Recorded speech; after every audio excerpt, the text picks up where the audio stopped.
Hello everyone, welcome back with a new topic, loan syndication.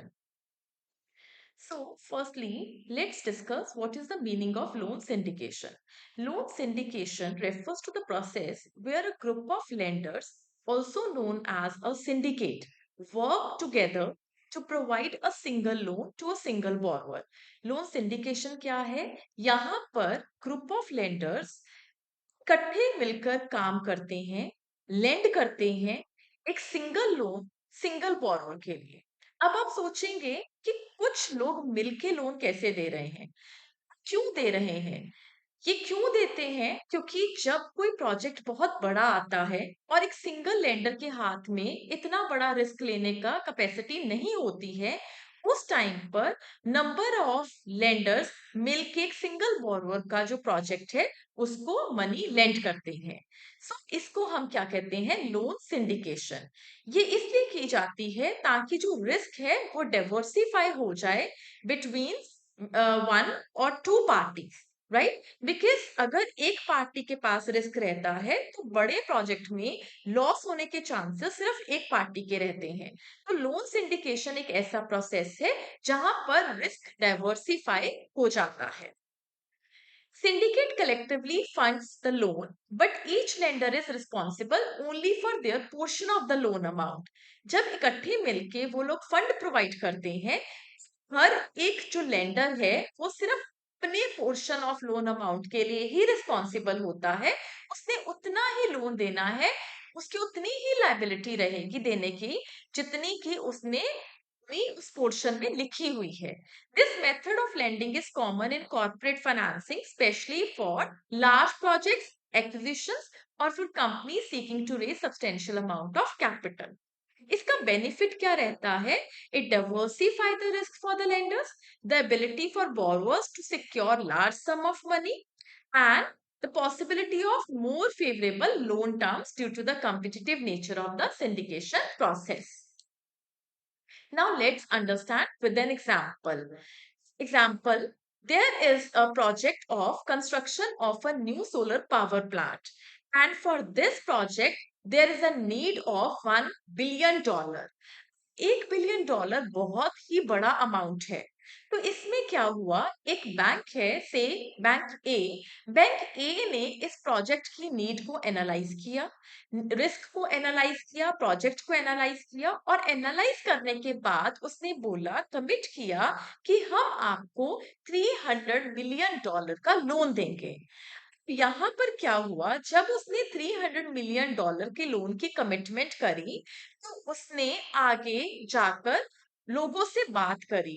यहाँ पर मैं financial institutions की बात कर रही हूँ जो उसके साथ जुड़ने लगे एज अ सिंडिकेट मेंबर्स। तो बैंक ए जिसने रिस्क एनालाइज किया, जिसने प्रोजेक्ट को एनालाइज किया, वो लीड अरेंजर बन गया। बाकी के जो बैंक्स है, जो फाइनेंशियल इंस्टीट्यूशंस लोन देने के लिए अग्री हुए उसके साथ, उसको हम सिंडिकेट मेंबर्स कहेंगे। फीचर्स ऑफ लोन क्या है?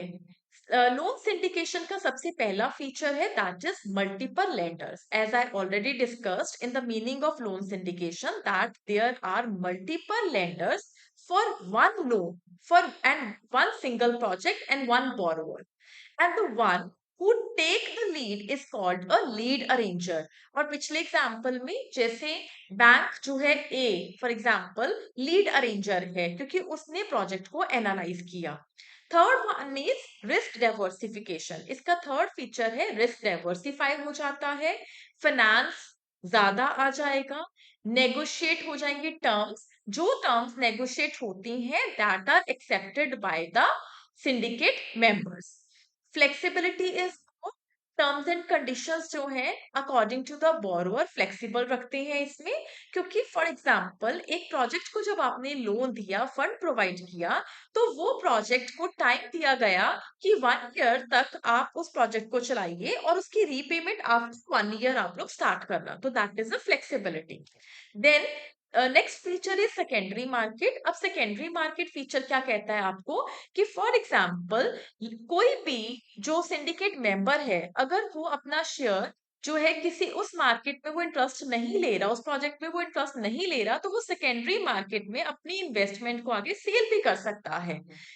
Next one is complex legal and administrative framework.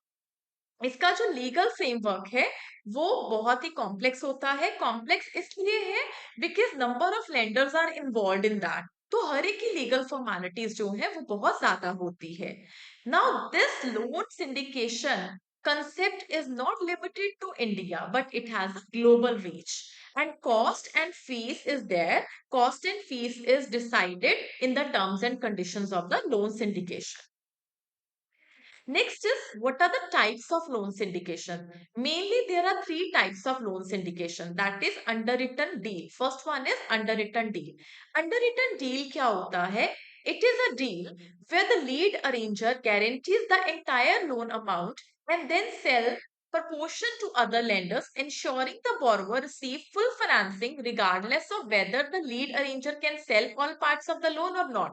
इसका मतलब क्या है कि जो लीड अरेंजर है उसने बोरोवर के साथ प्रॉमिस कर लिया कि भाई मैं तो तुम्हारा इतना लोन का जो अमाउंट है तुम्हें प्रोवाइड करूंगा, मेरे चाहे जो इन्वेस्टमेंट के जो शेयर्स हैं वो पोर्शन बिके किसी और लेंडर्स के साथ या ना बिके, कोई अगर और लेंडर आगे नहीं आएगा तो जितनी गारंटी जो है बोरोवर को दी है लीड अरेंजर ने वो लोन लीड अरेंजर को लेना पड़ेगा।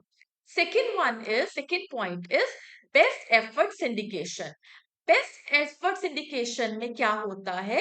Lead arranger does not guarantee the full amount but instead agrees to do their best to sell the loan to the other lenders. वो गारंटी तो नहीं देता बट वो कहता है कि मैं इतनी कैपेबिलिटी रखता हूं कि मैं अपने अच्छे एफर्ट्स लगाकर आपको लोन जो है प्रोवाइड करवा दूंगा, ठीक है। लेकिन उसने ऐसा कोई प्रॉमिस नहीं किया कि कल अगर आपको जितना लोन चाहिए उतना लोन अगर कोई और लेंडर प्रोवाइड नहीं करता तो मैं प्रोवाइड कर दूंगा, ऐसा कोई प्रॉमिस जो है वो बोरोवर के साथ नहीं करता। वो है बेस्ट एफर्ट सिंडिकेशन में। And third one is club deal. Club deal क्या है? Club deal is a type of loan syndication where a small group of lenders work closely together to provide the loan, typically for small or medium size loan। ये basically third category है loan syndication की, वो एक छोटे projects के लिए है जिसमें स्मॉल ग्रुप ऑफ लेंडर्स इकट्ठे होते हैं और नेगोशिएशंस मिलके करते हैं और बोरोवर को लोन प्रोवाइड करते हैं। Next is, what are the advantages of loan syndication? Loan syndication के एडवांटेजेस डेफिनेशन से पता लगते हैं। पहले तो you can get a larger sum, larger capital आप ले सकते हैं। प्रोजेक्ट जो बड़े प्रोजेक्ट्स हैं उनके लिए कैपिटल रेज हो सकती है through loan syndication.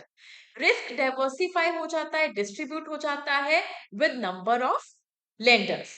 Third, the terms are flexible. Fourth, resource efficiency. आप थोड़े चीजों में अच्छे रिसोर्सेज को यूटिलाइज कर सकते हो। आपका प्रोजेक्ट है, आपके पास कौन कौन से रिसोर्सेज है, लेंडर्स, हर एक लेंडर डिफरेंट रिसोर्सेज के साथ आगे आता है तो प्रॉपर एफिशिएंसी इंक्रीज होती है उसकी।